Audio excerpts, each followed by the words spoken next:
Thermal power plant दुनिया की कुल बिजली की मांग में से लगभग आधी मांग को पूरा करने में मदद करते हैं। वे वर्किंग फ्लूइड के तौर पर पानी का इस्तेमाल करते हैं। आज के थर्मल पावर प्लांट कड़े एनवायरमेंटल स्टैंडर्ड्स का पालन करते हुए ज्यादा एफिशिएंसी से काम करने में सक्षम हैं। इस वीडियो में हम एक विस्तृत स्टेप बाय स्टेप तरीके से देखेंगे कि एक coal based thermal power plant ये कैसे करता है।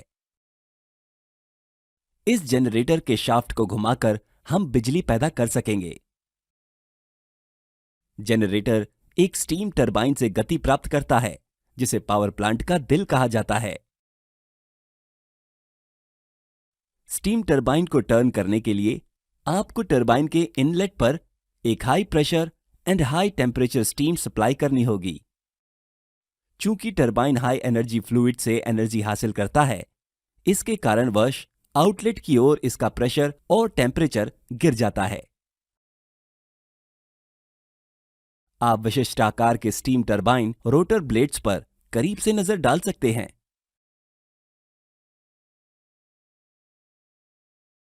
हाई कैपेसिटी वाले पावर प्लांट अक्सर स्टीम टरबाइन के विभिन्न स्टेजेस का इस्तेमाल करते हैं, जैसे high pressure turbine, intermediate pressure turbine और लो प्रेशर टरबाइन्स। तो अब हमने अपना उद्देश्य हासिल कर लिया है। हमने जनरेटर से बिजली का उत्पादन किया है। अगर हम लो प्रेशर और लो टेम्परेचर स्टीम को उनकी मूल स्थिति में वापस ला सकते हैं, जो बहुत हाई प्रेशर और टेम्परेचर पर थे, तो हम इस प्रक्रिया को दोहरा सकते हैं।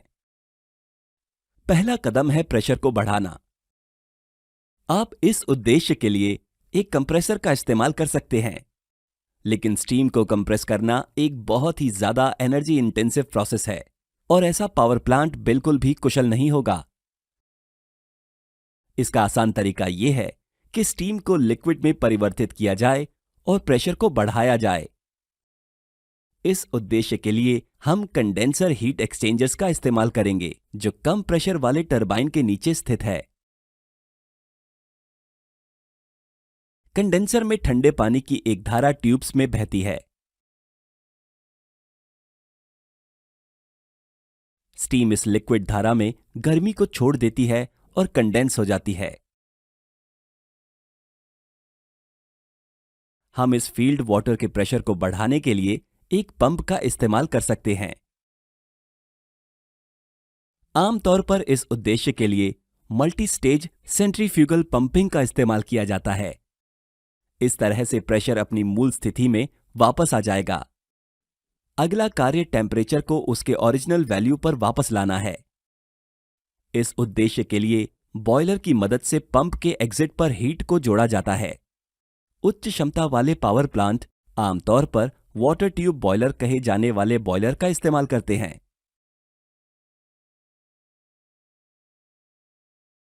इसके बाद पल्वराइज्ड कोयले को बॉयलर के अंदर जला दिया जाता है। पानी शुरू में एक इकोनोमाइजर सेशन से गुजरता है। यहां पानी फ्लू गैस से एनर्जी ग्रहण करेगा। पानी एक डाउन कॉमर के माध्यम से और फिर पानी की दीवारों में से बहता है, जहां यह स्टीम में बदल जाता है। शुद्ध स्टीम को स्टीम ड्रम में अलग कर लिया जाता है। अब वर्किंग फ्लूइड अपनी मूल स्थिति में वापस आ गया है, हाई प्रेशर और हाई टेम्परेचर में। इस स्टीम को स्टीम टरबाइन में वापस फीड किया जा सकता है और निरंतर बिजली उत्पादन के लिए इस चक्र को बार बार दोहराया जा सकता है। लेकिन इस बुनियादी रैंकाइन साइकिल पर काम करने वाले एक पावर प्लांट की एफिशिएंसी और क्षमता कम होगी।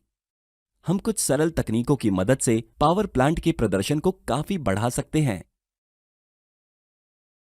सुपर हीटिंग के मामले में लिक्विड को स्टीम में परिवर्तित करने के बाद भी और भी अधिक हीट ऐड हो जाती है और इससे स्टीम सुपर हीट हो जाती है।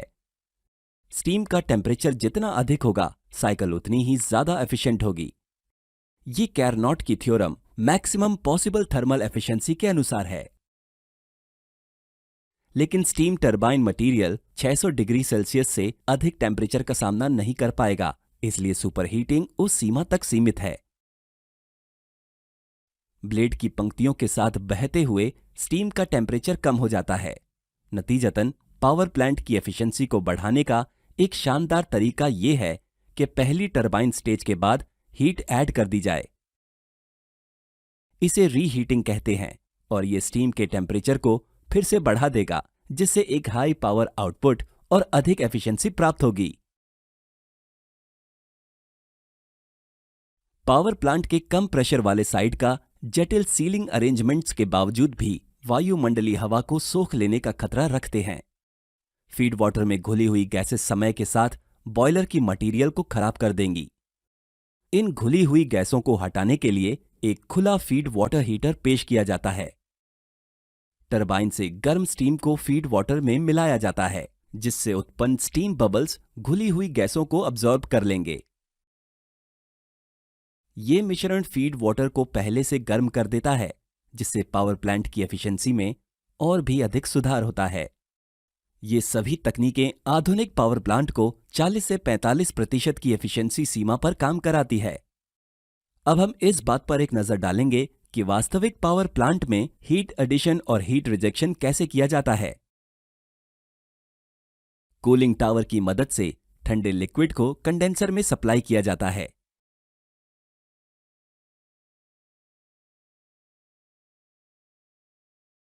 कंडेंसर आउटलेट से गर्म किए गए पानी को कूलिंग टावर में छिड़का जाता है, जो एक प्राकृतिक एयर ड्राफ्ट को शुरू करता है और छिड़का गया पानी अपनी हीट खो देता है। इस तरह से एक ठंडा लिक्विड हमेशा कंडेंसर इनलेट में प्रदान किया जाता है। हेड एडिशन साइड पर जलता हुआ कोयला कई प्रदूषक पैदा करता है। हम इन प्रदूषकों को सीधे वायुमंडल में नहीं छोड़ सकते हैं, इसलिए उन्हें एक ढेर में ट्रांसफर करने से पहले निकलने वाली गैस को एन इलेक्ट्रोस्टैटिक प्रेसिपिटेटर में साफ किया जाता है। ईएसपी प्रदूषक कणों को अब्सॉर्ब करने के लिए हाई वोल्टेज स्टैटिक इलेक्ट्रिसिटी प्लेटों का इस्तेमाल करता है। हमें उम्मीद है कि हमने थर्मल पावर प्लांट के आंतरिक कामकाज में आपको नई जानकारी दी है। वीडियो देखने के लिए धन्यवाद।